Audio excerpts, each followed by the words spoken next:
Selamat sore. Tempe yang terbuat dari kacang kedelai sangat digemari karena murah dan bergizi tinggi. Namun tingginya permintaan membuat pemerintah terpaksa harus mengimpor kacang kedelai tersebut. Kebijakan ini kerap kali membuat harga kedelai naik sehingga memicu protes. Di tengah persoalan itu, kita juga dihadapi oleh kecurangan oknum pembuat tempe. Caranya adalah lagi-lagi menggunakan pewarna tekstil. Sama saya Evan Kurnia, berikut penelusurannya.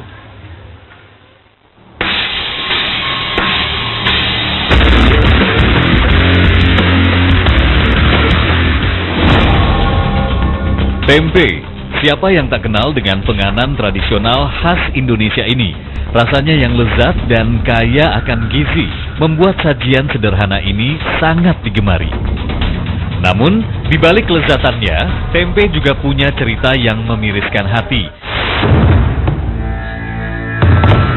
Di minggu kedua bulan September ini, para perajin dan pedagang tempe di hampir seluruh pulau Jawa menggelar mogok massal selama 3 hari.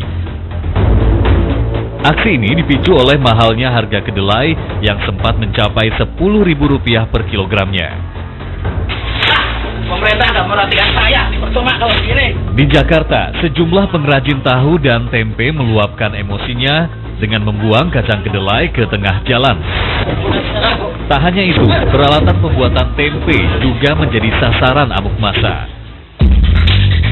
Hal yang sama juga terjadi di Demak, Jawa Tengah. Seorang pedagang melampiaskan kemarahannya dengan cara membuang tempe di pasar dan kemudian menginjak-injaknya. Tak hanya itu, para perajin tempe mensiasatinya dengan cara memperkecil ukuran tempe dan juga menaikkan harga jual. Di Jombang, Jawa Timur, perajin tempe bahkan mencampur kedelai dengan nasi aking. Meski dari segi rasa terasa sedikit asam, namun dengan cara ini, pedagang tak perlu menaikkan harga tempe. Aksi mogok pengrajin tempe menyebabkan kerugian besar tidak hanya bagi konsumen tapi juga bagi para pengrajin dan pedagang tempe sendiri.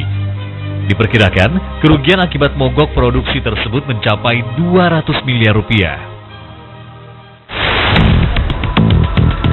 Mahalnya harga kedelai tidak terlepas dari ketergantungan Indonesia terhadap kedelai impor.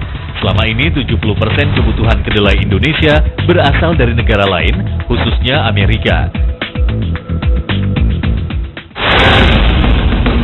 Di tengah peliknya persoalan kedelai yang menjadi bahan dasar tempe, kita sebagai konsumen kerap kali juga dihadapkan pada masalah lain, yakni aksi curang yang dilakukan segelintir pengrajin tempe. Aksi pelaku yang beberapa waktu lalu pernah kami tayangkan, kini kembali kami hadirkan, sekedar untuk mengingatkan agar kita tidak menjadi korbannya. Ini emang kuning gini, Bu? Iya. Asli kuningnya? Iya. Nggak pakai pewarna? Oh iya. Nggak takut nggak kenakannya. Ini asli ini. Beda